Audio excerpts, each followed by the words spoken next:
Hi எல்லாருக்கும் வணக்கம். இன்றைக்கு வந்து ரொம்பவே ஈஸியான முறையில் ஒரு சிக்கன் பிரியாணி ரெசிபி தான் பார்க்க போகிறோம்.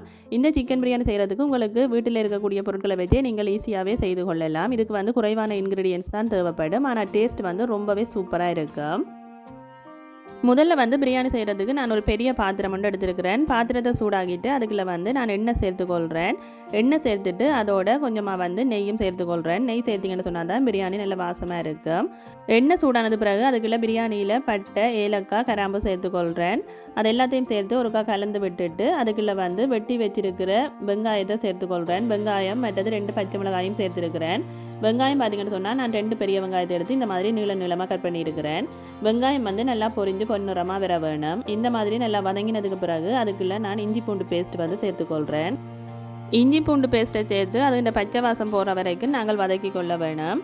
இந்த மாதிரி நல்லா வதக்கி விட்டதுக்கு பிறகு இப்போ இதுக்குள்ளே பார்த்திங்கன்னு சொன்னால் நான் 2 பெரிய தக்காளி பழத்தை இந்த மாதிரி நீட்டாக கட் பண்ணி வச்சுருக்கிறேன். அதையும் வந்து இதோடு சேர்த்து நான் இப்போ கலந்து கொள்ள போகிறேன். நான் வந்து 2 கப் அரிசியில் தான் பிரியாணி செய்ய போகிறேன். அதுக்கான அளவுகள் தான் நான் இப்போ உங்களுக்கு சொல்கிறேன்.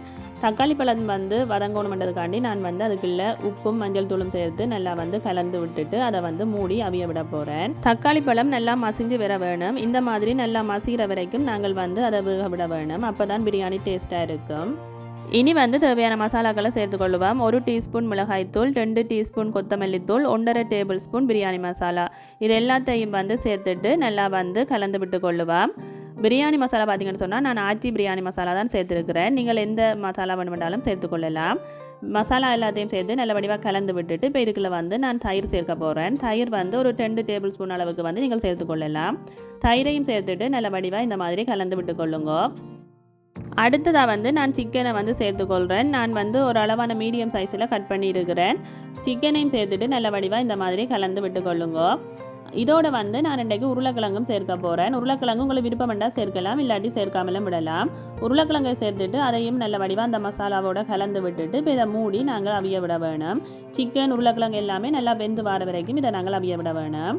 இப்போ பார்த்திங்கன்னு சொன்னால் நான் ஒரு 15 நிமிஷம் அப்படி விட்டுருந்தேன். நான் மீடியம் ஹீட்டில் வச்சு நல்லாவே எல்லாமே அவிந்து சூப்பராக வந்திருக்குது.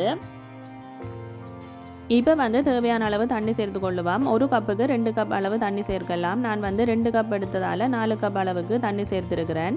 தண்ணியை சேர்த்து நல்ல வடிவாக கலந்து விட்டுட்டு இப்போ இதை மூடி நாங்கள் கொதிக்க விட வேணும். நல்லா கொதிக்க வலிக்கிட்டதுக்கு பிறகு தான் நாங்கள் வந்து அரிசி சேர்க்கணும். அரிசி வந்து நான் ஏற்கனவே ஊற வச்சு தண்ணியை வடித்து எடுத்து வச்சுருக்கிறேன். குறைஞ்சது ஒரு அரை மணி நேரம் வேண்டாலும் நீங்கள் அரிசியை ஊற விட வேணும். இப்போ வந்து அரிசியையும் சேர்த்து நல்ல வடிவாக கலந்துட்டு இதுக்கு வந்து உப்பு காணாட்டி நீங்கள் வந்து இந்த நேரத்தில் உப்பு சேர்த்து கொள்ளலாம். எல்லாத்தையும் வந்து சேர்த்து நல்ல வடிவாக கலந்துட்டு இதை வந்து மூடி அவிய விடுவோம். அடுப்பை வந்து குறைச்சி வச்சுக்கொள்ளுங்க, இல்லைன்னு சொன்னால் அடிப்பிடிச்சிடும். இப்போ பார்த்திங்கன்னு சொன்னால் பிரியாணி நல்லா சூப்பராக வந்திருக்குது. நான் இடையில் ஒரு 2-3 தரம் லேசாக கிளறி விட்டேன். நான் அப்போ தான் வந்து அடிப்பிடிக்காமல் இருக்கும். இப்போ பார்த்திங்கன்னா பிரியாணி நல்லா சூப்பராகவே வந்திருக்குது. பிரியாணியை வந்து நீங்கள் உடனே சர்வ் பண்ணக்கூடாது. ஒரு அரை மணி நேரம் அப்படியே அடுப்பில் விட்டுட்டு அதுக்கு பிறகு சர்வ் பண்ணிங்கன்னு சொன்னால் நல்ல உதிரியான பிரியாணி வந்து உங்களுக்கு கிடைக்கும். உருளைக்கிழங்கு, சிக்கன் எல்லாம் நல்லாவே வெந்து வந்திருக்குது. இப்போ வந்து நல்ல சூப்பரான பிரியாணி ரெடி ஆகிட்டுது. இந்த பிரியாணி வந்து ரொம்பவே நல்லா இருக்கும்.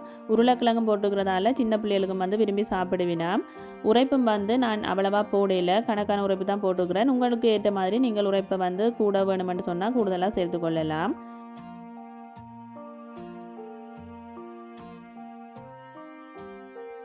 வீடியோ பிடிச்சிருந்துச்சுன்னு சொன்னால் லைக் பண்ணி ஷேர் பண்ணி விடுங்க. மீண்டும் வேறு ஒரு சூப்பரான ரெசிபியோட வந்து உங்களை சந்திக்கிறேன். பாய்.